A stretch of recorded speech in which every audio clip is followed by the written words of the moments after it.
Filwaqt li din il-ġimgħa l-Gvern daħal sistema ta' pensjoni privata għal min jiflaħ u mingħajr piżijiet fuq il-familji u n-negozji, Simon Busuttil qed jipproponi li tiddaħħal sistema mandatorja ta' pensjonijiet privati.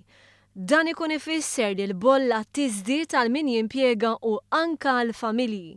Din l-ewwel proposta tal-Partit Nazzjonalista taħt it-tmexxija ta' Simon Busuttil tfisser attakk fuq il-kompetittività tan-negozji.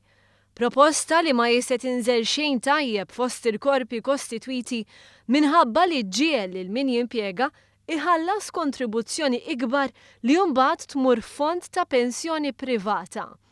Għal ħaddiema dan ifisser li tiżdied il-bolla wkoll biex tmur fond privat obbligatorju ta' pensjoni privata.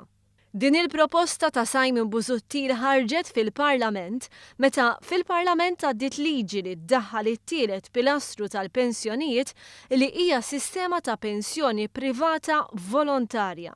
Il-Partit Nazzjonalista kien konfuż u kritika l-proposta tal-Gvern għax qal li n-nies ma jistgħux ifadlu lanqas b'mod volontarju. Madankollu fl-istess seduta ħareġ li l-Partit Nazzjonalista irid idaħħal sistema obbligatorja ta' tfaddil. Dan kixef inkonsistenza fil-messaġġ tal-Partit Nazzjonalista. Sorsi sostnew ma' One News li l-ewwel proposta tal-Partit Nazzjonalista mill-fora politiċi li saru fuq diversi oqsma hija fil-fatt li tola l-bolla l-ħaddiema u għal min iħaddem.